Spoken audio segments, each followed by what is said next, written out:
मैं सत्यम तिवारी, डॉक्टर सत्यम तिवारी। आज का हमारा जो विषय है वो है ब्लॉक 5 का यूनिट 11, जिसका नाम है राज्य नागरिक समाज संबंध। तो हम विषय का प्रारंभ करते हैं। तो सबसे पहले तो हमारे लिए यह समझना आवश्यक है कि नागरिक समाज क्या है, क्योंकि नागरिक समाज को समझे बिना हम यह नहीं समझ सकते कि नागरिक समाज और राज्य में क्या संबंध है। नागरिक समाज को अगर परिभाषित किया जाए तो हम यह कह सकते हैं कि राज्य और बाजार के अतिरिक्त कुछ लोगों के समूह को कहा जा सकता है। नागरिक समाज एक ऐसा स्थल है, एक ऐसा स्थान है जहाँ पर हम मौजूदा महान मुद्दों पर बहस कर सकते हैं। नागरिक समाज का जो विषय रहा है, जो विचार रहा है, यह विकास की कई अवस्थाओं से गुजरा है। अगर हम इस अवधारणा के बीज की बात करें तो इस अवधारणा के बीज हमें प्राचीन यूनानी और रोमन विचारों में मिलते हैं। प्राचीन यूनान में एक विचारक हुए हैं अरस्तु, जिन्होंने एक शब्द दिया था कोइनोइया। उस शब्द का मतलब था समकक्ष व्यक्तियों का स्वतंत्र संघ। संघ का क्या मतलब होता है? अच्छे मानव जीवन के लिए इस संघ का निर्माण किया गया है। इससे आगे बढ़ते हैं तो हम रोमन चिंतकों की बात करें तो यहाँ पर सिसरो हमें मिलते हैं। सिसरो प्रथम शताब्दी के विचारक रहे हैं। सिसरो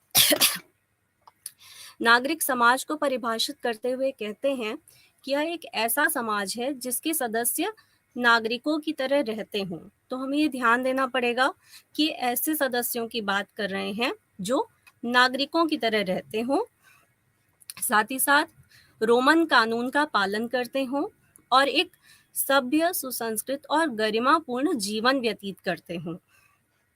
इससे हम यह समझ सकते हैं कि रोमन विचारक सिसरो अनसिविलाइज्ड लोगों को, यानी कि जो बर्बर लोग रहते हैं, उनको नागरिक समाज का सदस्य नहीं मानते हैं। अब तक राज्य को कोई राजनीतिक भूमिका प्राप्त नहीं थी। मध्य युग में एक नई राजनीतिक सत्ता का उदय होता है जिसे हम चर्च के नाम से जानते हैं। चर्च राजनीतिक सत्ता का संघर्ष इस युग की सबसे बड़ी विशेषता रहा है। इसी कंटेक्स्ट में हम नागरिक समाज के विचार का विकास स्टडी करने वाले हैं। तो इसमें जो पहला दौर आता है वो होता है पुनर्जागरण का और धर्म सुधार का दौर। इस युग में क्या होता है कि संप्रभुता का उदय होता है और इसी के साथ संप्रभुता के उदय के बाद ही यह घोषित हो जाता है कि राज्य चर्च के ऊपर है। राज्य की एक प्रकार से हम कह सकते हैं कि विचारधारात्मक विजय होती है। इस युग के पश्चात जो अगला युग हमें प्राप्त होता है वह होता है 18वीं शताब्दी का ज्ञानोदय काल, यानी कि एनलाइटनमेंट का युग, जिसमें राज्य की सत्ता तो पूरी तरीके से स्थापित हो चुकी होती है, लेकिन यहाँ पर व्यक्ति जो है वो अपने राजनीतिक हितों पर बल देने लगते हैं। मतलब राज्य की सत्ता को व्यक्तियों के हितों से ही चुनौती प्राप्त होने लगती है। जब हम आधुनिक काल की ओर बढ़ते हैं धीरे धीरे, क्योंकि ये सब समय का चक्र है तो धीरे धीरे आगे बढ़ते हैं, तो यहाँ पे क्या होता है, नागरिक समाज के विचार के हमें प्रथम दर्शन हॉब्स की किताब में प्राप्त होते हैं। हम सब हॉब्स की किताब लेवायथन के विषय में जानते ही हैं। लेवायथन में उन्होंने दो शब्दों का प्रयोग किया है। एक शब्द है सिविटास और दूसरा शब्द है कॉमनवेल्थ। कॉमनवेल्थ और सिविटास शब्द का प्रयोग उन्होंने प्राकृतिक अवस्था में रहने वाले ऐसे लोगों के बारे में किया है जो प्राकृतिक कानून के आधार पर उनके अंदर नागरिक गुण विकसित होते हैं। क्यों ऐसा होता है? प्राकृतिक कानूनों को उन्हें क्यों स्वीकार करना पड़ता है? क्योंकि प्राकृतिक अवस्था में जीवन की दशा काफी खराब रहती है। प्राकृतिक अवस्था का जो भी जीवन रहता है उसको परिभाषित करते हुए हॉब्स कहते हैं कि प्राकृतिक अवस्था का जीवन एकाकी, दीन, घिनौना, पाशविक और क्षणभंगुर है। तो इसी दशा में लोगों के मन में प्राकृतिक कानून का विचार आता है। प्राकृतिक कानून कुछ ऐसे कानून थे जो कि बुद्धि द्वारा उन्हें सुझाए गए थे, जैसे कि सभी व्यक्तियों को शांति की खोज करनी चाहिए, क्योंकि जब तक शांति नहीं होगी तब तक सभी आराम से प्राकृतिक अवस्था में रह नहीं पाएंगे। प्राकृतिक अवस्था की अगर हम बात करें तो प्राकृतिक अवस्था एक ऐसी अवस्था थी जहाँ पे राज्य का अस्तित्व नहीं हुआ करता था और इसीलिए लोगों की स्थिति काफी ज्यादा खराब थी। प्राकृतिक अवस्था को हम यह भी कह सकते हैं कि यह प्रत्येक के विरुद्ध युद्ध की अवस्था थी। तो प्राकृतिक अवस्था में कुछ प्राकृतिक कानूनों का लोगों ने खुद ही सृजन किया, जैसे कि उन्होंने ये माना कि सभी को शांति की खोज करनी चाहिए क्योंकि शांति अत्यंत आवश्यक है। शांति के बिना हम एक अच्छा जीवन व्यतीत नहीं कर सकते हैं। दूसरा, उन्होंने यह भी एक प्राकृतिक कानून उन्होंने यह भी खोजा, एक प्रकार से बुद्धि द्वारा दिखाए गए नियम ही थे। तो दूसरा जो प्राकृतिक कानून उन्होंने खोजा वो यह था कि हमें सभी के अधिकारों का आदर करना चाहिए, तभी हमारे अपने अधिकारों की रक्षा हो सकेगी। इसके अतिरिक्त जो हमारे अगले विचारक हमें ज्ञानोदय युग के पश्चात मिलते हैं वो है जॉन लॉक। जॉन लॉक की यदि हम बात करें तो ये एक अंग्रेज विचारक हैं जिनकी एक बहुत महत्वपूर्ण कृति हम पाते हैं। कृति का नाम है टू ट्रीटाइजेस ऑन सिविल गवर्नमेंट। यह 1689 में प्रकाशित होती है। यहाँ पे वह नागरिक समाज को परिभाषित करते हुए कहते हैं कि नागरिक समाज राज्य से पृथक है और इसे उन्होंने नागरिक समाज को उन्होंने राजनीतिक समाज से जोड़ा। उन्होंने कहा कि जब लोग प्राकृतिक अवस्था से बाहर आते हैं तब जाके वो नागरिक समाज में प्रवेश करते हैं। प्राकृतिक अवस्था, जैसा कि मैंने अभी बताया, एक ऐसी अवस्था थी जहाँ पे राज्य का अस्तित्व नहीं था। इसके अतिरिक्त लॉक कई सारी और बातें भी बताते हैं। लॉक का मानना था कि राज्य की सत्ता, क्योंकि हमें पता है राज्य और चर्च में भी संघर्ष चला और राज्य सर्वाधिक सत्ता प्राप्त करने का भी प्रयास कर रहा था। तो लॉक का यहाँ मानना था कि राज्य की सत्ता को सीमित और नियंत्रित होना चाहिए, क्योंकि व्यक्तियों के पास प्राकृतिक अवस्था में भी कुछ अधिकार ऑलरेडी थे, जैसे कि जीवन का अधिकार, स्वतंत्रता का अधिकार और संपत्ति का अधिकार। जब व्यक्तियों के पास यह अधिकार प्राकृतिक अवस्था में ही थे तो इसलिए ऐसा संभव नहीं है कि राज्य का निर्माण होते ही उनसे ये अधिकार छीन लिए जाएं। इसलिए यह अधिकार उनके पास राज्य के निर्माण होने के बाद भी बने रहते हैं।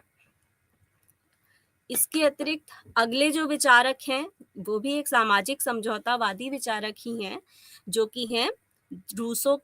आपने रूसो का नाम सुना ही होगा, जीन जैक्यूस रूसो। ये जेनेवा के विचारक थे। इन्होंने यह महसूस किया कि हॉब्स और लॉक के दर्शन में कुछ समस्या है। क्या समस्या है? उन्होंने पाया कि हॉब्स और लॉक ने व्यक्ति की भलाई को अधिक महत्व दिया है और सामान्य भलाई को काफी हद तक पीछे छोड़ दिया है। सामान्य भलाई का मतलब पूरे समाज के हित को। इसीलिए रूसो जब अपना सामाजिक समझौता बताते हैं तो वो एक नया शब्द बताते हैं जिसको हम सामान्य इच्छा के नाम से जानते हैं। और रूसो का जो सामाजिक समझौता है वह एक ऐसा साधन है जिसमें नागरिक सामान्य भलाई को प्राथमिकता देंगे, क्योंकि सामान्य इच्छा सभी की सामान्य इच्छा का ऐसी इच्छा सामान्य इच्छा का तात्पर्य ऐसी इच्छा है जो लोगों की सार्वजनिक हित के बारे में इच्छा हो। तो इसीलिए रूसो जब अपना सामाजिक समझौता बताते हैं तो वो ये कहते हैं कि ये एक ऐसा साधन है जिसमें नागरिक सामान्य भलाई को प्राथमिकता देंगे। इसके अलावा हम धीरे धीरे समय में आगे बढ़ते हैं तो 18वीं शताब्दी के अंत तक हमें राजनीतिक अर्थव्यवस्था का उदय होते हुए दिखता है, जिसमें हमें कई नए नए विचारक देखने को मिलते हैं जो कि अर्थशास्त्र से जुड़े हुए हैं, जिनमें एडम स्मिथ का नाम प्राथमिक रूप से हम ले सकते हैं। उनकी किताब वेल्थ ऑफ नेशन रही, जिसमें उन्होंने एक नया सिद्धांत दिया जिसको हम कहते हैं लासे फेरे, मतलब अहस्तक्षेप की नीति। इसी के साथ साथ ज्ञानोदय का भी युग चल रहा था और इस युग में भी नागरिक समाज की अवधारणा को प्रभावित किया ज्ञानोदय काल ने भी। अब नागरिक समाज का विचार राजनीति से अलग होने लगा था। धीरे-धीरे नागरिक समाज का विचार जो था, उसको राजनीति से अलग करने की प्रक्रिया शुरू होने लगी थी। ऐसा क्यों हुआ? क्योंकि हमें अभी आपको बताया कि अहस्तक्षेप राज्यवादी राज्य का विचार अस्तित्व में आ चुका था। लेकिन इसी समय में एक विचारक हुए एडम फर्ग्यूसन, जिन्होंने नागरिक समाज को अपनी पुस्तक essays on the history of civil society, जो कि 1767 में प्रकाशित हुई, उसमें उन्होंने इसे राज्य का अभिन्न अंग माना। लेकिन इसी दौर के एक अगले विचारक थॉमस पेन, उन्होंने अपनी किताब राइट्स ऑफ मैन में, जो कि 1791 में प्रकाशित हुई, में राज्य को नागरिक समाज के विपरीत खड़ा पाया। उन्होंने अब, क्योंकि उनका जो बैकग्राउंड था वो अमेरिकी क्रांति का बैकग्राउंड था, इसीलिए उन्होंने राज्य को सीमित करने की मांग की। उन्होंने ये माना कि राज्य जो है वो एक आवश्यक बुराई है और नागरिक समाज जो है वो एक संपूर्ण अच्छाई है। मतलब जितने अधिक मसले राज्य के पास होंगे उतना ही खतरा है, और जितने अधिक मसले नागरिक समाज के पास होंगे उतना ही बेहतर है। धीरे धीरे एक ऐसा विचार विकसित हुआ जिसको हम आज मिनिमम गवर्नमेंट मैक्सिमम गवर्नेंस के नाम से जानते हैं। शुरुआत इसकी ऐसे हुई कि वह सरकार ही सबसे अच्छी होती है जो सबसे कम शासन करे, मतलब नागरिकों के अधिकार में सबसे कम हस्तक्षेप करे। आगे आने वाले समय में राजनीति का थोड़ा सा और विकास होता है, नागरिक समाज के भी विचार का विकास होता है, और नागरिक समाज को राज्य के लिए अत्यंत आवश्यक माना जाने लगा। एक प्रकार से इसे प्राणवायु माना जाने लगा। प्राणवायु, जैसा कि हम सब जानते हैं, ऑक्सीजन को कहते हैं। ऑक्सीजन क्या करती है? ऑक्सीजन से हमें जीवन प्राप्त होता है। ऑक्सीजन के कारण हम सांस ले पाते हैं और जिंदा रह पाते हैं। तो एक प्रकार से नागरिक समाज को ही राज्य की ऑक्सीजन यानी कि प्राणवायु माना जाने लगा। क्यों ऐसा माना जाने लगा? ऐसा माना जाने लगा कि नागरिक समाज में जो होने वाले चर्चे हैं, जो तरह तरह के हम एक दूसरे से डिस्कशंस करते हैं, इन्हीं से राज्य में कुछ एक जीवंतता आती है। साथ ही साथ राज्य में जो एक तानाशाही प्रवृत्ति होती है, एक इनहेरेंट तानाशाही प्रवृत्ति होती है, उसे रोकने का एक माध्यम नागरिक समाज को बनाया जा सकता है। इसी क्रम में एक विचारक हुए हैं, काफी फेमस विचारक रहे हैं, एलेक्सिस डी टॉकविले। इनकी किताब बहुत महत्वपूर्ण है जिसका नाम है डेमोक्रेसी इन अमेरिका।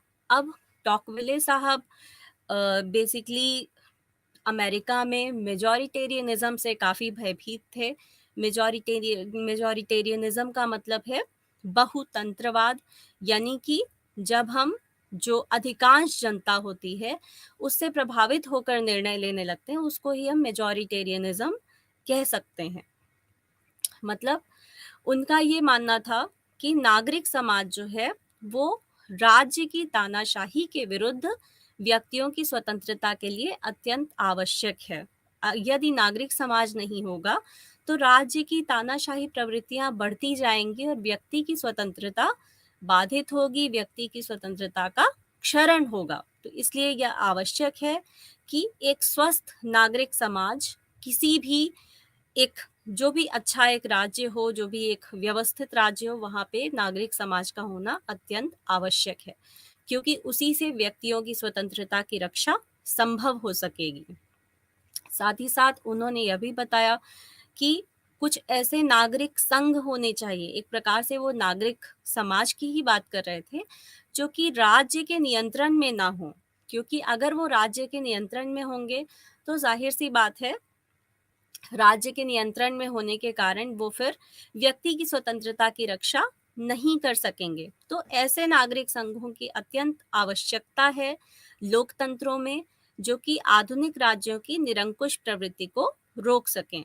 अतः लोकतंत्र के लिए जो नागरिक समाज है वो अत्यंत आवश्यक है।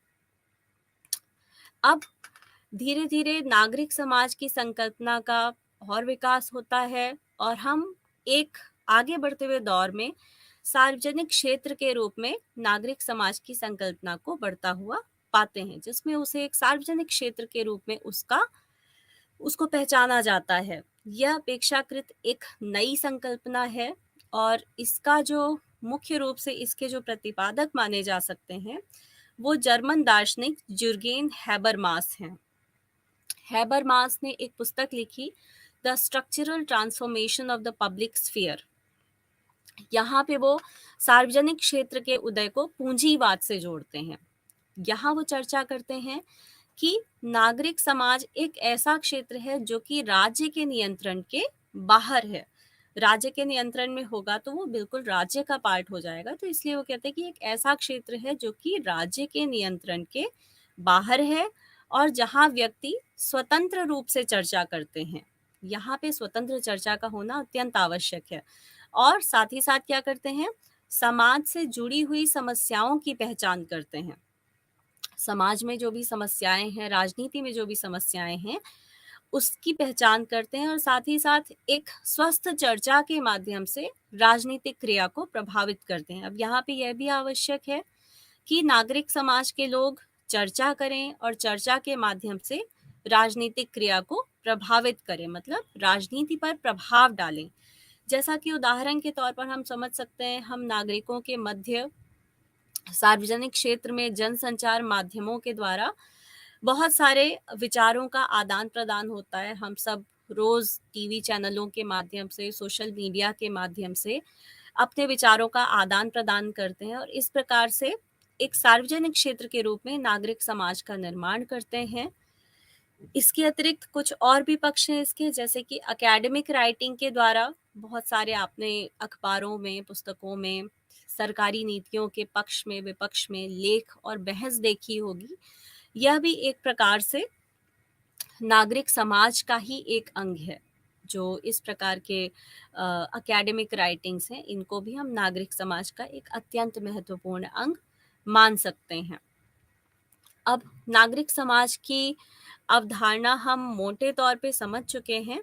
अब इसके अतिरिक्त यह भी देखना आवश्यक है कि नागरिक समाज के विचार की क्या आलोचनाएं हमारे सामने प्रस्तुत की गई हैं। नागरिक समाज का विचार एक लोकतंत्र के लिए अत्यंत आवश्यक विचार है, लेकिन कुछ विचारक ऐसे भी रहे हैं जिन्होंने नागरिक समाज के विचार की आलोचनाएं की हैं। जैसे कि इस कड़ी में पहले विचारक जिनको हम समझ सकते हैं वो हैं हीगल, जो कि एक जर्मन आदर्शवादी विचारक रहे हैं। इनकी आलोचना मुख्य रूप से ज्ञानोदय कालीन जो नागरिक समाज की अवधारणा रही है उसको लेकर के रही है। इसीलिए जब हीगल इसकी आलोचना करते हैं, हीगल जब नागरिक समाज के विचार की आलोचना करते हैं तो वो यह कहते हैं कि यह मुख्य रूप से पूंजीवादी अर्थव्यवस्था का उत्पाद है। ये नागरिक समाज कैसे उत्पन्न हुआ है? पूंजीवादी अर्थव्यवस्था के कारण इसकी उत्पत्ति हुई है और यह बेसिकली बाजार से संबद्ध है, मतलब बाजार से प्रॉपरली जुड़े हुए लोगों का एक क्षेत्र है। इसीलिए वो इसको कई बार ऐसा भी कहते हैं कि नागरिक समाज आर्थिक क्रिया का अखाड़ा है, मतलब यहाँ पे मुख्य रूप से लोगों के हितों का संघर्ष ही हमें दिखता है और वो भी मुख्यतया कौन से हित? मुख्यतया आर्थिक हित। यानी कि यह समाज में जो हितों का संघर्ष है उसका प्रतिनिधित्व करता है। बेसिकली यह समाज का प्रतिनिधित्व नहीं करता है, एक सार्वजनिक हित का प्रतिनिधित्व नहीं करता है, बल्कि समाज में जो हितों का संघर्ष है वो भी आर्थिक हितों का संघर्ष, उसका प्रतिनिधित्व करता है। इसीलिए वो इसको खतरनाक मानते हैं, नागरिक समाज से एक तरीके से भयभीत होने के लिए सबको प्रेरित करते हैं और ये कहते हैं कि राज्य को, क्योंकि हम जानते हैं कि हीगल राज्य के उपासक माने जाते हैं, तो उन्होंने राज्य को नागरिक समाजों के ऊपर नियंत्रण का अधिकार दिया। उनके अनुसार नागरिक समाजों पर राज्य का एक अच्छा नियंत्रण होना चाहिए, जिससे कि क्या हो सके, हितों का संघर्ष ऊपर ना आए, बल्कि पूरे राज्य के जो सार्वजनिक हित हैं, पूरे समाज के हित हैं, उनको ऊपर रखा जा सके। और राज्य क्योंकि पूरे समाज के हित का प्रतिनिधित्व करता है, इसीलिए यह लाजमी है कि नागरिक समाज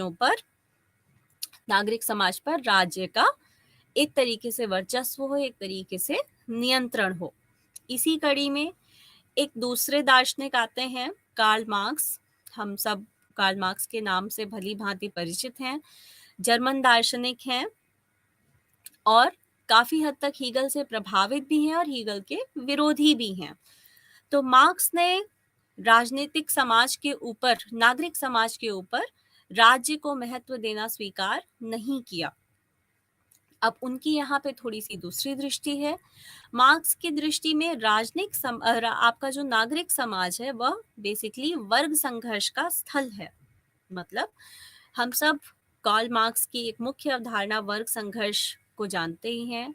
कार्ल मार्क्स के अनुसार पूरा का पूरा जो इतिहास रहा है, विभिन्न कालखंडों में वह विभिन्न वर्गों के मध्य संघर्ष का इतिहास रहा है, और नागरिक समाज क्या रहा है, उस वर्ग संघर्ष का स्थल रहा है। इसी क्रम में जब हम आगे बढ़ते हैं तो हमें इटालियन विचारक ग्रामशी के अत्यंत महत्वपूर्ण विचार पता चलते हैं। ग्रामशी, जो कि एक नव मार्क्सवादी विचारक माने जाते हैं, इनका मानना था कि राज्य और नागरिक समाज परस्पर संबंधित हैं और काफी हद तक एक दूसरे के सहायक भी हैं। ग्रामशी के अनुसार नागरिक समाज वर्चस्व स्थापित करने का एक उपकरण है। उनके अनुसार राज्य अपना वर्चस्व स्थापित करने के लिए नागरिक समाज का उपयोग करता है। देखें तो इसमें मुख्य रूप से आपको दो घटक देखने को मिलेंगे। पहला घटक तो वो है जो कि अप्रत्यक्ष प्रभुत्व का साधन है। मतलब प्रभुत्व स्थापित करने के एक टूल के रूप में, एक साधन के रूप में वो नागरिक समाज को परिभाषित करते हैं। जो अप्रत्यक्ष प्रभुत्व के साधन हैं उसमें वो चर्च को, स्कूल्स को, पत्रिकाओं, जो राजनीतिक दल हैं, इस प्रकार की जो हमारे प्राइवेट संस्थाएं हैं उनको शामिल करते हैं। उनके अनुसार ये सारी संस्थाएं क्या करती हैं, राज्य के पक्ष में एक वातावरण तैयार करने का काम करती हैं और साथ ही साथ लोगों में, जनता में क्या करती हैं, एक आज्ञाकारिता की प्रवृत्ति को विकसित करने का कार्य करती हैं, आज्ञाकारिता का समर्थन करती हैं। स्कूल और चर्च की बात करें तो वो राज्य की आज्ञाकारिता ही सिखाते हैं। इसके अतिरिक्त अगर हम नागरिक समाज का दूसरा घटक देखें तो वो है प्रत्यक्ष प्रभुत्व के साधन। मतलब नागरिक समाज में दो प्रकार के प्रभुत्व के साधन हैं, एक तो अप्रत्यक्ष प्रभुत्व का शासन और दूसरा है प्रत्यक्ष प्रभुत्व का शासन। प्रत्यक्ष प्रभुत्व के शासन में हम साधनों में हम देखते हैं कि मुख्य रूप से जो सरकार के मुख्य घटक हैं वो शामिल हैं, जैसे कि सरकार स्वयं, न्यायालय, सेना, पुलिस, जिनके माध्यम से सरकार बल प्रयोग कर सकती है और बल प्रयोग के माध्यम से अपनी बातें मनवा सकती है। सब सरकारी संस्थाएं प्रत्यक्ष प्रभुत्व के शासन, प्रत्यक्ष प्रभुत्व के साधन मानी जा सकती हैं। अब इस पूरी नागरिक समाज की अगर हम बात करें तो यहाँ पे ग्रामशी एक जो अत्यंत महत्वपूर्ण भूमिका मानते हैं वो बुद्धिजीवी वर्ग की मानते हैं। उनके अनुसार जो आज तक पूंजीवादी जो समाज रहा है वो अभी तक स्थिर रह पाया है, क्योंकि यहाँ पे पूंजीवादी वर्ग के जो बुद्धिजीवी थे उन्होंने इस व्यवस्था को बना करके रखने में काफी ज्यादा योगदान दिया है। उन्होंने क्या किया है, अप्रत्यक्ष प्रभुत्व के साधन के ही रूप में क्या किया है, राज्य के फेवर में, राज्य के पक्ष में एक वातावरण तैयार करने का कार्य किया है। और यदि हमें इस स्थिति को बदलना है, यदि हमें पूंजीवाद को हटाना है, तो हमें एक काउंटर बुद्धिजीवी यानी कि एक काउंटर हेजीमनी हमें यहाँ पे लागू करनी पड़ेगी और एक नया बुद्धिजीवी वर्ग तैयार करना पड़ेगा जो कि जो पूंजीवादी वर्ग है उनका मुकाबला कर सके और अप्रत्यक्ष प्रभुत्व के साधनों पर अपना अधिकार स्थापित कर सके, ताकि यदि कोई मार्क्सवादी क्रांति होती है तो उसको स्थायी बनाया जा सके।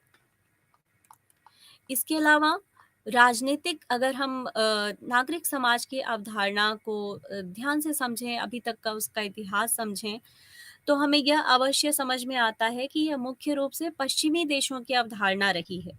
मतलब मुख्य रूप से हम देखें तो नागरिक समाज का जो विचार है, उसका जो विकास है, वो पश्चिम के देशों में ही मुख्य रूप से हुआ है।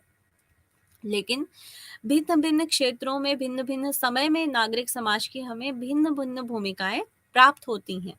जैसे कि अगर हम पश्चिमी यूरोप की बात करें तो 28वीं 19वीं शताब्दी में जो नागरिक समाज था उसने मुख्य रूप से नागरिक और मानवाधिकारों की मांग की, और वो भी नागरिक समाज में उस वक्त वहाँ के मुख्य रूप से एलीट वर्ग यानी कि जो अभिजन वर्ग है वो ही शामिल थे इस मांग में, और उन्होंने नागरिक और मानवाधिकारों की मांग के माध्यम से क्या किया, अपना ही एक प्रकार से विकास करने का प्रयास किया।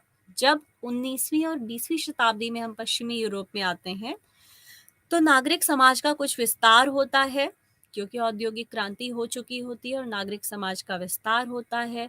काफ़ी हद तक जो मत देने के अधिकार थे उनमें भी विस्तार होता है, मताधिकार का विस्तार होता है, और कई सारे जो निचले तबके के लोग थे वो नागरिक समाज में शामिल होते हैं, जैसे कि हमारे मजदूर, किसान।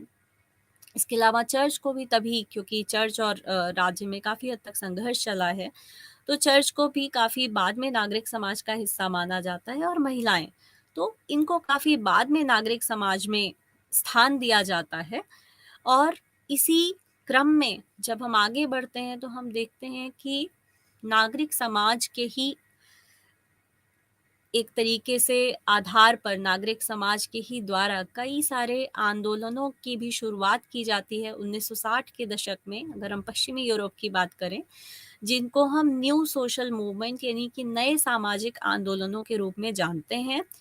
उसमें से कुछ आंदोलन नारी मुक्ति के विषय में रहे हैं, कुछ पर्यावरण से संबंधित रहे हैं। तो ये सब हम देखते हैं कि धीरे धीरे नागरिक समाज के कार्यों का विस्तार ही हुआ है। पूर्वी यूरोप की बात करें तो पूर्वी यूरोप भी एक ऐसा स्थान रहा है जो कई सारे बड़े परिवर्तनों से गुजरा है। सबसे पहले तो हम देखते हैं कि पिछली शताब्दी में ही तानाशाही से लोकतंत्र में वो ट्रांसेंड करते हैं। फिर उसके बाद राज्य आधारित अर्थव्यवस्था से बाजार अर्थव्यवस्था पे, क्योंकि पूर्वी यूरोप के देशों पर हम देखते हैं कि सोवियत संघ का काफ़ी प्रभाव रहता है।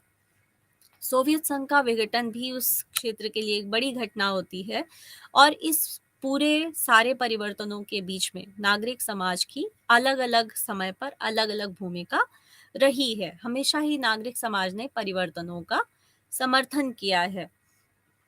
यदि हम हमारे जैसे देशों की बात करें, भारत जैसे देशों में जो कि काफ़ी समय तक उपनिवेशवाद के शिकार रहे, और उपनिवेशवाद के बाद से वहाँ पे क्या नागरिक समाज की स्थिति रही, तो इसमें हम कुछ अलग अलग देशों की बातें कर सकते हैं। जैसे कि कुछ देश जो लैटिन अमेरिका के देश रहे, जैसे कि ब्राज़ील, अर्जेंटीना, पेरू आदि में लोकतंत्र तो स्थापित हुआ, लेकिन उसको पलटकर कुछ ही समय में वहाँ पे सैनिक तानाशाहियाँ स्थापित हो गईं।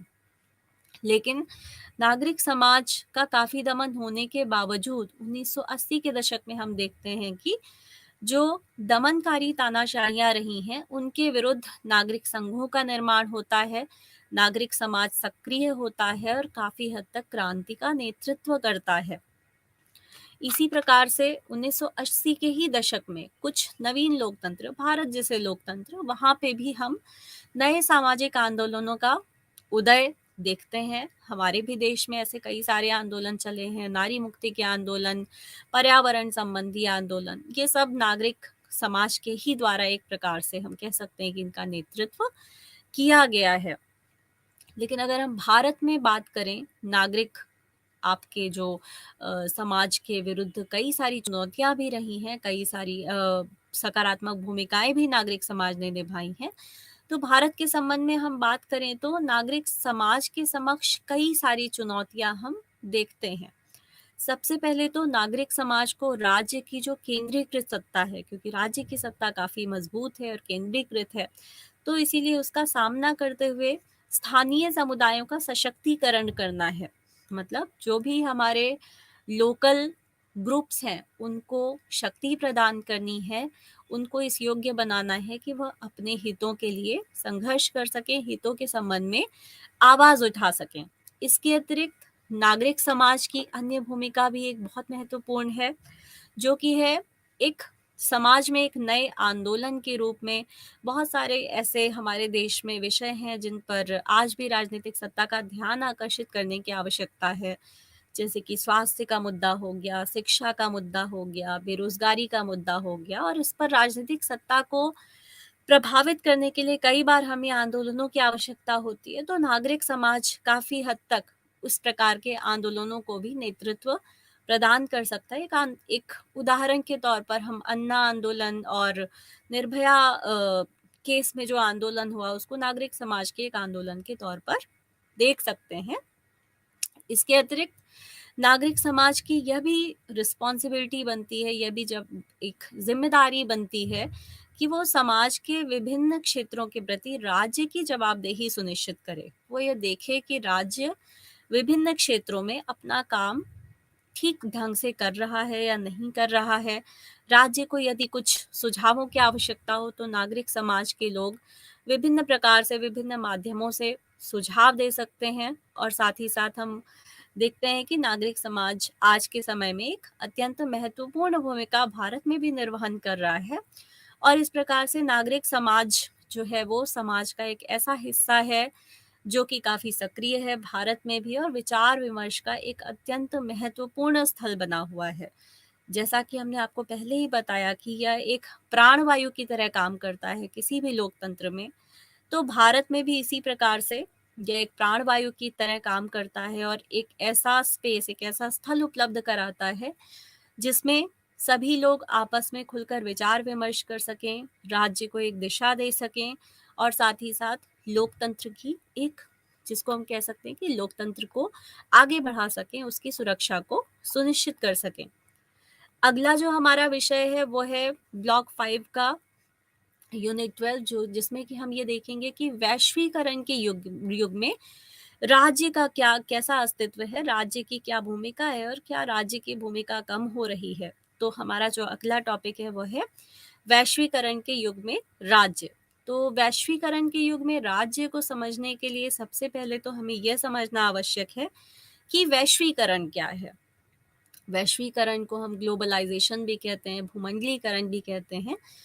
तो अगर हम सामान्य शब्दों में परिभाषित करें, तो वैश्वीकरण एक ऐसी प्रक्रिया है जो कि आर्थिक, राजनीतिक और सांस्कृतिक नेचर की है। मतलब ये आर्थिक भी हो सकती है, राजनीतिक भी हो सकती है, सांस्कृतिक भी हो सकती है। और इससे क्या होता है, इससे दुनिया एक दूसरे से थोड़ा अच्छी प्रकार से जुड़ पाती है। दुनिया को हम देख रहे हैं कि दुनिया इंटरडिपेंडेंट, यानी कि अन्योन्य आश्रित होती चली जा रही है, एक दूसरे पर सभी देश आश्रित हो गए हैं। इसी प्रक्रिया को ब्रॉड तौर पर, मोटे तौर पर हम वैश्वीकरण कह सकते हैं।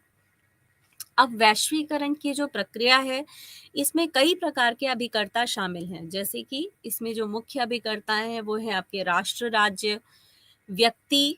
हम सब एक प्रकार से वैश्वीकरण में अपनी भूमिका निभाते हैं। इसके अलावा एमएनसीज का नाम हम सब ने सुना होगा। एमएनसीज यानी कि मल्टीनेशनल कॉरपोरेशंस। इसके अलावा कई सारे एनजीओज हैं, गैर सरकारी संगठन, कई सारे आर्थिक संगठन हैं, क्षेत्रीय स्तर पे भी हैं, वैश्विक स्तर पे भी हैं। आपराधिक संगठन भी आश्चर्यजनक रूप से यहाँ पे एक महत्वपूर्ण भूमिका निभाते हैं। इसके अतिरिक्त एक जो बहुत इम्पॉर्टेंट एजेंट है वैश्वीकरण की प्रक्रिया का, वो हमारा मीडिया भी है। तो वैश्वीकरण के विषय में सभी ये स्वीकार करते हैं कि हाँ, वैश्वीकरण की प्रक्रिया हो रही है, लेकिन वैश्वीकरण का क्या प्रभाव रहा है, इसकी प्रभाव की प्रकृति क्या है, इसको लेकर विद्वानों में काफी हद तक मतभेद है। लेकिन हाँ, सभी इस बात को अवश्य स्वीकार करते हैं कि वैश्वीकरण किसी न किसी प्रकार से राज्य को प्रभावित तो अवश्य ही कर रहा है। ऐसा नहीं है कि राज्यों में जो पारस्परिक निर्भरता, जिसकी मैंने अभी आपको बात की, तो ऐसा नहीं है कि पूरी तरह से नई चीज है। आधुनिक राज्य का जब से ही उदय हुआ, 16वीं शताब्दी से हम मुख्य रूप से आधुनिक राज्य का उदय मानते हैं, तो उसी समय से ही हम जानते हैं कि लगातार युद्धों के माध्यम से, व्यापार के माध्यम से राज्यों में एक प्रकार का संबंध रहा है।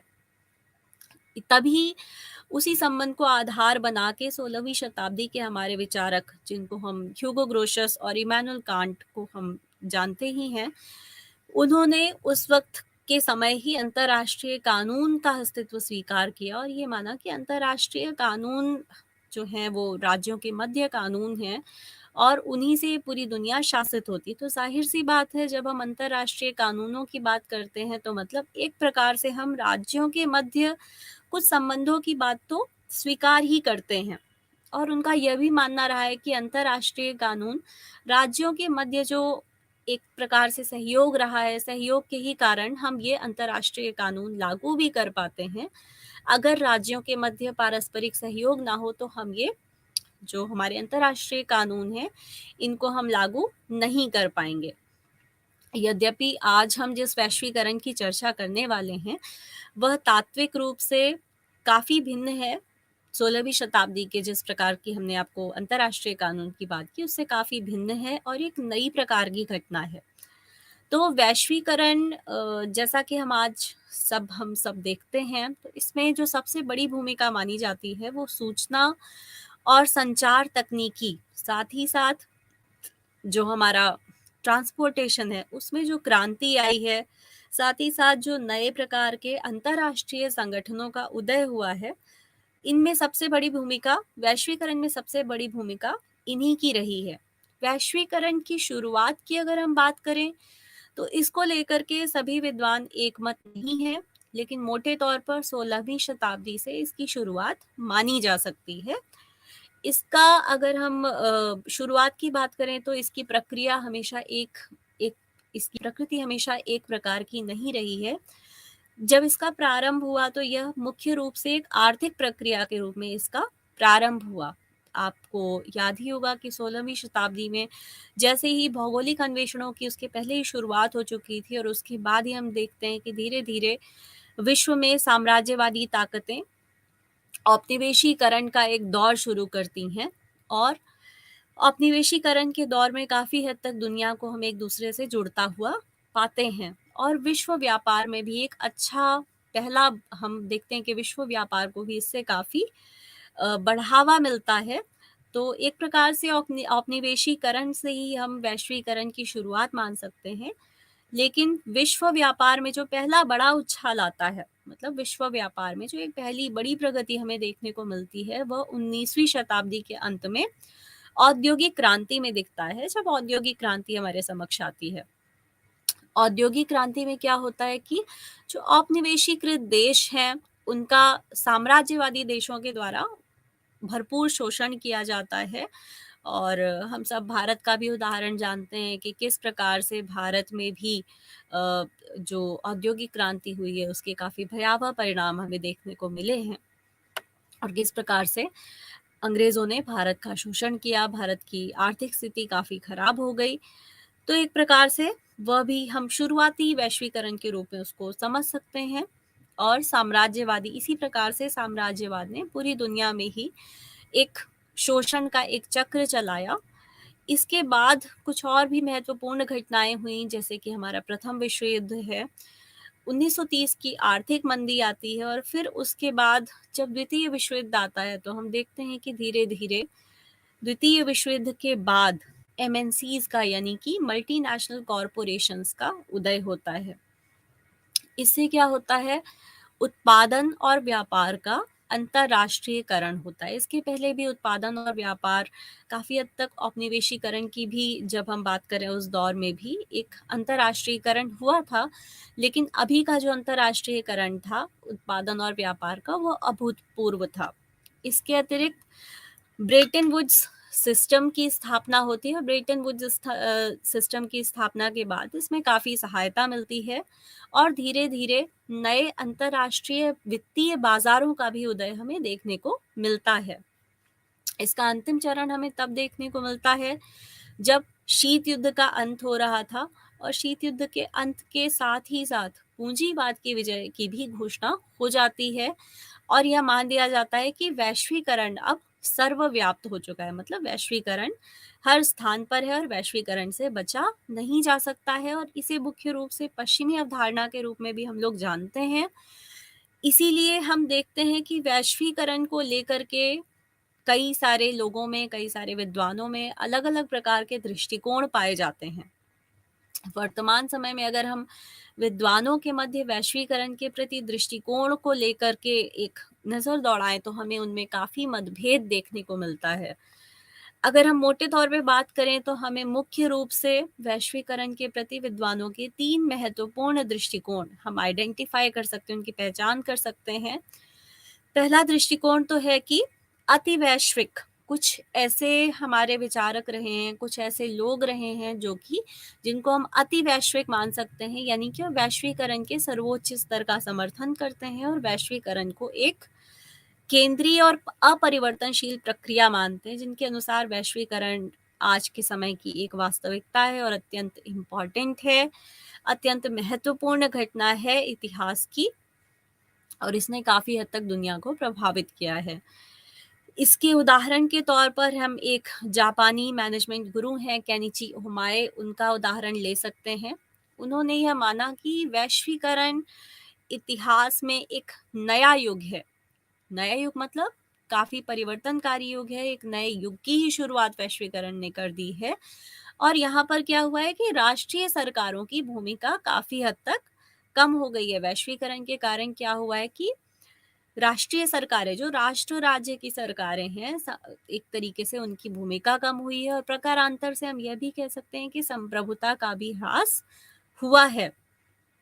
ऐसा क्यों हुआ है? क्योंकि बहुत सारे अंतर्राष्ट्रीय बाज़ारों का उदय हो चुका है, बहुत सारे मल्टीनेशनल कॉरपोरेशंस दुनिया में आ चुके हैं और वो दुनिया को संचालित करने में एक अत्यंत महत्वपूर्ण भूमिका निभा रहे हैं और राज्यों की शक्ति में इस कारण से लगातार गिरावट आ रही है। राज्य का नियंत्रण भी काफ़ी हद तक कम होता हुआ हमें नज़र आ रहा है। आर्थिक वैश्वीकरण एक प्रकार से जिस वैश्वीकरण की यहाँ पे बात की जा रही है वो आर्थिक वैश्वीकरण ही है। तो इसका परिणाम क्या होता है? इसका परिणाम ये होता है कि नए प्रकार के सामाजिक राजनीतिक संगठनों का सृजन होता है और साथ ही साथ कई सारी पराराज्य सरकारें भी कुछ हमें देखने को मिलती है। जैसे हम ईयू में देखते हैं एक पराराज्य सरकार का उदाहरण। इसके अलावा एक वैश्विक नागरिक समाज का भी उदय हो रहा है। अभी हमने नागरिक समाज की चर्चा की, तो अब इस वैश्वीकरण से क्या हुआ है, एक वैश्विक नागरिक समाज का उदय हो रहा है। तो यह भी अति वैश्विकवादियों का मानना है कि अगर ये जो वैश्वीकरण का दौर है, अगर राज्य इस वैश्वीकरण के दौर के साथ नहीं चलेंगे, तो वो कहीं न कहीं पीछे छूट जाएँगे, समय में वो काफ़ी पीछे रह जाएँगे। अतः सभी को वैश्वीकरण करना ही होगा, यह अत्यंत अनिवार्य है। दूसरे जो विद्वानों का ग्रुप हमें देखने को मिलता है, वो संशयवादी हैं। जैसा कि नाम से ही स्पष्ट है, वो संशय रखते हैं वैश्वीकरण की नीतियों के प्रति और वैश्वीकरण के प्रति भी और ये मानते हैं कि जो वैश्वीकरण की जो बात की जा रही है अति वैश्विकवादियों के द्वारा, वो एक प्रकार का मिथक है। क्यों मिथक कह रहे हैं? क्योंकि इनके अनुसार वैश्वीकरण की प्रक्रिया कोई नई प्रक्रिया नहीं है। 19वीं शताब्दी के उत्तरार्ध में भी राज्य परस्पर निर्भर थे, इनका ऐसा मानना है और अभी भी जो निर्भरता है वो कमोवेश उसी स्तर की बनी हुई है। इनके अनुसार जो कुछ नए संगठन हमें आजकल देखने को मिलते हैं, जैसे कि नाफ्टा है, यूरोपियन यूनियन है, इनको हम वैश्वीकरण, जिनको सामान्य तौर पर जो हमारे अति वैश्विकवादी हैं, वो वैश्वीकरण का ज्वलंत उदाहरण बताकर प्रस्तुत करते हैं। वास्तव में वे क्षेत्रीय सार्वजनिक बाजार मात्र हैं, मतलब वो क्षेत्रीयतावाद के एक तरीके से उदाहरण हैं, ना कि वैश्वीकरण के। और ये क्या कर रहे हैं? ये वैश्विक आर्थिक एकीकरण को कम कर रहे हैं और क्षेत्रीयता को बढ़ावा दे रहे हैं। तो अति वैश्विकवादियों के विपरीत जो हमारे ये संशयवादी हैं, वो राजनीतिक शक्ति को अधिक महत्व देते हैं। इनके अनुसार राज्य अभी भी आर्थिक गतिविधियों का नियंत्रक और नियामक बना हुआ है और बिना राज्यों की इच्छा के ना ही राज्यों का वैश्वीकरण किया जा सकता है, ना ही उनमें उदारीकरण की प्रक्रिया को इंट्रोड्यूस किया जा सकता है और ना ही वहाँ निजीकरण हो सकता है। अतः उनका मानना है कि राज्यों की शक्ति क्षीण नहीं हुई है, अतः संप्रभुता का कहीं भी किसी भी प्रकार से क्षरण नहीं हुआ है। संशयवादियों का बस इतना मत है कि वैश्विक व्यापार में अभी थोड़ा सा चेंज आया है, मतलब वैश्वीकरण के बाद से वैश्विक व्यापार की जो प्रक्रिया है उसमें कुछ परिवर्तन अवश्य आया है, राज्य की भूमिका अवश्य बदली है, लेकिन संप्रभुता का क्षरण नहीं हुआ है। अभी भी उनका मानना है कि यदि अगर आप वैश्विक व्यापार और निवेश की बात करें, तो उसमें भी आप ये पाएँगे कि अभी भी जो उत्तर के देश हैं, मतलब जो हमारे विकसित देश हैं, उनके ही पक्ष में सभी नीतियाँ वैश्विक व्यापार की चल रही हैं और अभी भी दक्षिण के देश जो हैं, वो हाशिए पर ही हैं।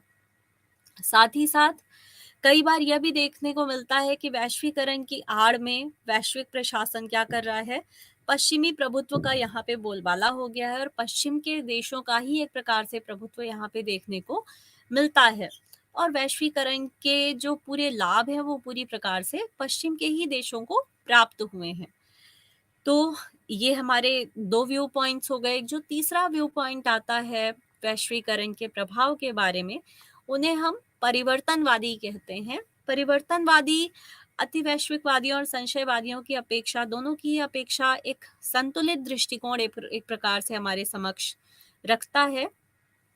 ये मानते हैं कि वैश्वीकरण एक शक्तिशाली परिवर्तनकारी शक्ति है, मतलब वैश्वीकरण वास्तव में है और एक शक्तिशाली परिवर्तनकारी शक्ति है और इसके माध्यम से विश्व में कई प्रकार के तीव्र सामाजिक, आर्थिक और राजनीतिक परिवर्तन, और ये मानते हैं कि वैश्वीकरण एक दीर्घ ऐतिहासिक प्रक्रिया है, हालांकि उसकी दिशा जो है वो काफी हद तक अनिश्चित है।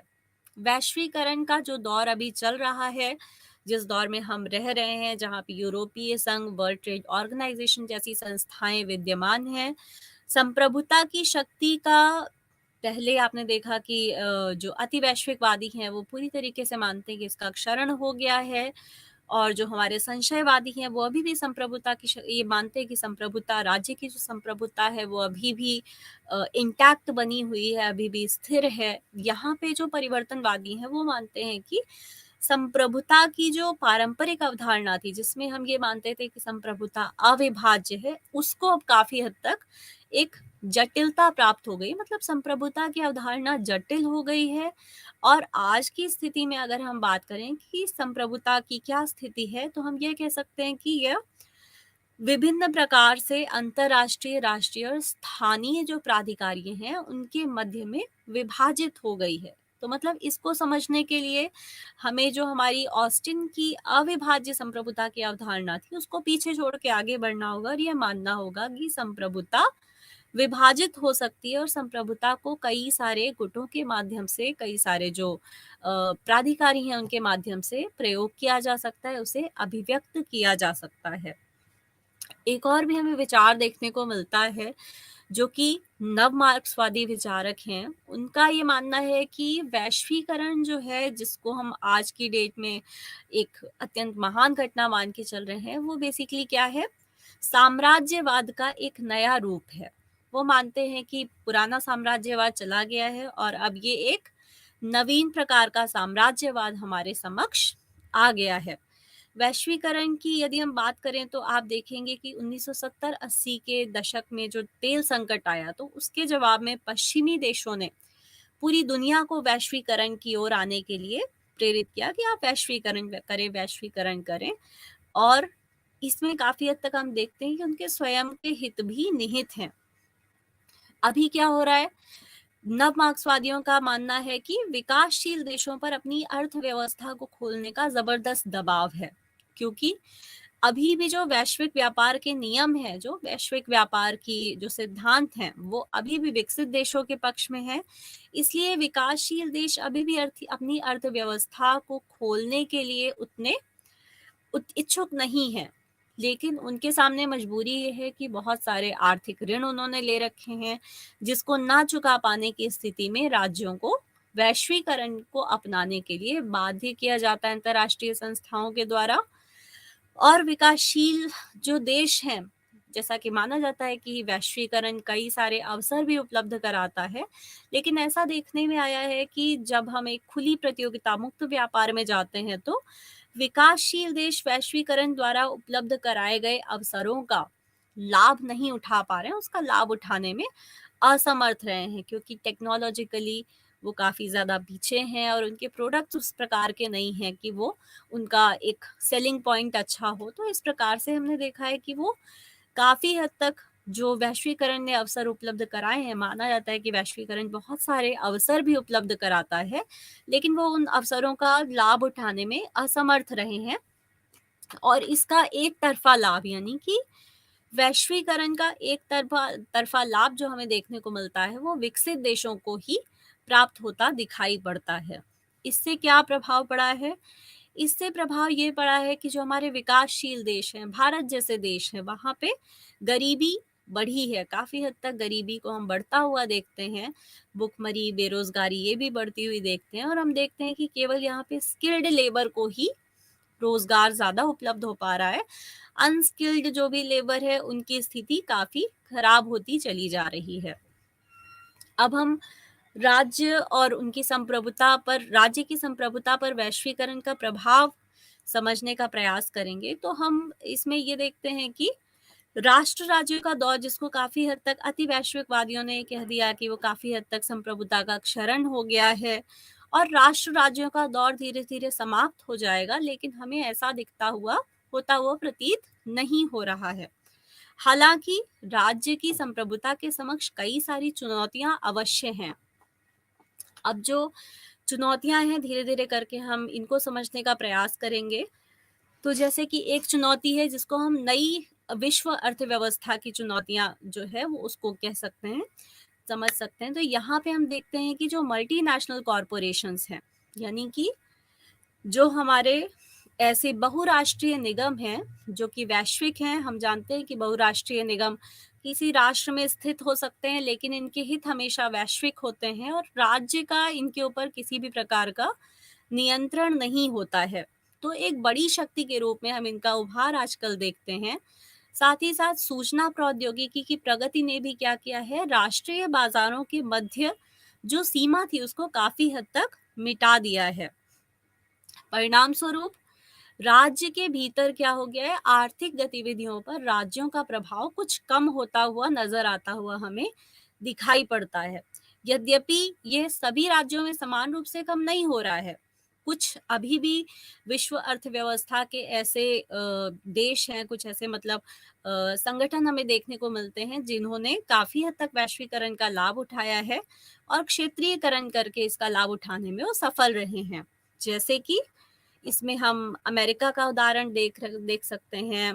इसमें हम यूरोपियन यूनियन का उदाहरण देख सकते हैं, जिन्होंने काफी हद तक एमएनसीज की जो नई अर्थव्यवस्था की चुनौतियां रही हैं विश्व अर्थव्यवस्था की, उससे निपटने में काफी हद तक सफलता प्राप्त करी है। इसके अतिरिक्त हम ये भी देखते हैं कि कई सारे नए अंतर्राष्ट्रीय संगठन भी उभर आए हैं, और इसमें हम देखते हैं कि जो भी वैश्वीकरण का दौर रहा है, इस युग में अंतर्राष्ट्रीय संगठनों की संख्या निरंतर बढ़ती ही जा रही है, और हमारे समक्ष कई सारे अंतर सरकारी संगठन, अंतर्राष्ट्रीय गैर सरकारी संगठनों की भरमार है। इसमें से कुछ संगठन तो गैर व्यापारिक, गैर राजनीतिक हैं, लेकिन कुछ संगठन ऐसे हैं जो पूरी तरीके से राजनीतिक संगठन है और काफी हद तक विवादास्पद भी रहे हैं, जैसे कि world bank, IMF, UNESCO, UN इत्यादि। इसके साथ ही विगत पिछले कुछ वर्षों में हमने ये भी देखा है कि इनकी राज्यों के आंतरिक मामले में हस्तक्षेप की प्रवृत्ति भी बढ़ती जा रही है। उदाहरण के तौर पर यूरोपियन यूनियन की बात कर लेते हैं। यूरोपियन यूनियन एक ऐसा पराराज्य निकाय है जो कि अपने सदस्य राज्यों के लिए कानून तक बना सकता है। अब ऐसा क्यों हुआ और राज्यों ने ये ईयू की अपने ऊपर सर्वोपरिता को क्यों स्वीकार किया, यह भी एक प्रश्न है। ऐसा उन्होंने इसलिए स्वीकार किया क्योंकि वो इस प्रतियोगिता में, जो ये यूएस का उन्हें सामना करना पड़ा, इस प्रतियोगिता में यूरोपीय देशों के समक्ष एक बड़ी चुनौती थी। इस चुनौती से बचने के लिए उन्हें इस संगठन को स्थापित करना पड़ा, और साथ ही साथ इसकी सर्वोपरिता को स्वीकार भी करना पड़ा। कई और सारी भी चुनौतियां राज्य के समक्ष इस वैश्वीकरण के दौर में प्रस्तुत हैं, जैसे कि अंतर्राष्ट्रीय कानूनों से जो हमारे समक्ष चुनौतियां आई हैं। तो अब क्या हुआ है, अंतर्राष्ट्रीय कानून पहले से ही थे, ऐसा नहीं है कि ये कोई नई घटना है, लेकिन कई ऐसे अंतर्राष्ट्रीय कानून आजकल हो गए हैं जिनको लागू करना राज्य के लिए अनिवार्य हो गया है। इस बहाने क्या होता है, कई सारी अंतर्राष्ट्रीय संस्थाएं जो हैं वो उल्लंघनकर्ता राज्य के घरेलू मामलों में उन्हें हस्तक्षेप करने का अधिकार हो जाता है। यदि आप कोई अंतर्राष्ट्रीय कानून नहीं मानते हैं तो कुछ अंतर्राष्ट्रीय संस्थाएं हैं जिनको ये अधिकार प्राप्त हो जाता है कि वो उल्लंघनकर्ता जो जो भी राज्य जिसने उल्लंघन किया है कानूनों का, उसके घरेलू मामले में हस्तक्षेप कर सकती हैं। तो जो अंतर्राष्ट्रीय कानूनों की प्रवृत्ति थी, जो प्रकृति थी, जो पहले राज्यों के मध्य कानून हुआ करते थे, वो अब क्या हो गया है, राज्यों के ऊपर कानून हो गए हैं और राज्यों ने उनको अपने ऊपर स्वीकार भी किया है। लेकिन ऐसा भी नहीं है कि सभी राज्यों ने ऐसा किया है। सभी राज्यों ने वैश्वीकरण के बाद भी इसको समान रूप से स्वीकार नहीं किया है। जैसे कि अगर हम इनमें उदाहरण की बात करें तो हम चाइना का उदाहरण देख सकते हैं, इस्लामी जो कट्टरवादी देश है उनका उदाहरण देख सकते हैं। साउथ चाइना सी के संबंध में अंतर्राष्ट्रीय न्यायालय ने चीन को आदेश दिया था, लेकिन हम जानते हैं कि चीन ने उस समय भी इस प्रकार के अंतर्राष्ट्रीय कानून को महत्व नहीं दिया। तो ऐसा आवश्यक नहीं है कि सभी देश अपनी संप्रभुता एक प्रकार से अंतर्राष्ट्रीय कानूनों के सामने समर्पित कर दें, लेकिन फिर भी काफी हद तक अंतर्राष्ट्रीय कानून एक प्रकार की चुनौती अवश्य ही हमारे सामने प्रस्तुत करते हैं। तो अब सारांश के तौर पर यह कहा जा सकता है कि जो राष्ट्र राज्य हैं उनके समक्ष जो वैश्वीकरण द्वारा कई सारी चुनौतियां प्रस्तुत की गई हैं। कुछ चुनौतियां तो अवश्य ही हैं राष्ट्र राज्य के समक्ष। राष्ट्र राज्य की जो निर्णय निर्माणकारी क्षमता है उस पर कुछ प्रभाव अवश्य ही पड़ा है। कुछ चुनौतियां ऐसी भी हैं जिनको अभी भी राज्य समझने का प्रयास कर रहे हैं, लेकिन यह कहना बिल्कुल भी उचित नहीं है कि राष्ट्र राज्य अप्रासंगिक हो गए हैं। इसके अतिरिक्त वैश्वीकरण के जो भी परिणाम रहे हैं इसको लेकर के भी पर्याप्त मतभेद है। यह भी नहीं कहा जा सकता कि सभी राज्यों के लिए वैश्वीकरण पूर्ण रूप से उपयोगी रहा है। यह भी नहीं कहा जा सकता कि वैश्वीकरण ने राज्यों को तहस नहस किया है। तो एक प्रकार से सभी राज्यों पर वैश्वीकरण का अलग अलग प्रभाव पड़ा है, जिसको हमें अलग अलग प्रकार से अध्ययन करने की आवश्यकता है। काफी हद तक जो हमारे विकसित देश हैं उनमें हमें एक अच्छा प्रभाव वैश्वीकरण का देखने को मिलता है। हम पाते हैं कि उनकी आर्थिक जो स्थिति है वो पर्याप्त हद तक बेहतर हुई है, लेकिन जो विकासशील देश हैं वो अभी भी वैश्वीकरण द्वारा प्रस्तुत की गई चुनौतियों का सामना करने का प्रयास कर रहे हैं।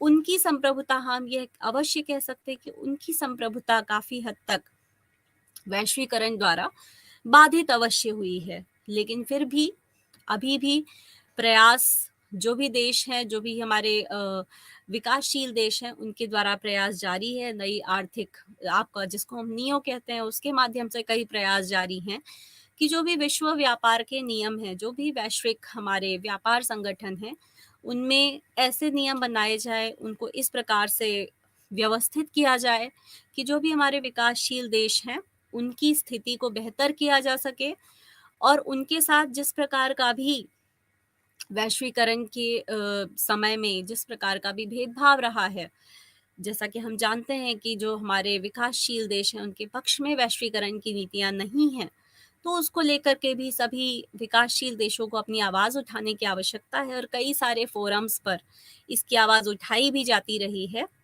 तो आशा करते हैं कि इसी प्रकार से आगे आवाज़ उठाई जाती रहेगी और विकासशील देश विभिन्न मंचों पर इस वैश्वीकरण के बारे में इसके सकारात्मक पक्षों को लेकर भी सजग रहेंगे और साथ ही साथ इसने जो समस्याएं हमारे सामने प्रस्तुत की हैं उसको भी लेकर मुखर होंगे और जो भी हमारे विकसित देश हैं वो इनका संज्ञान लेंगे और उसी प्रकार से वैश्विक व्यापार के नियमों को एक बराबरी के नियमों में तब्दील किया जाएगा। धन्यवाद।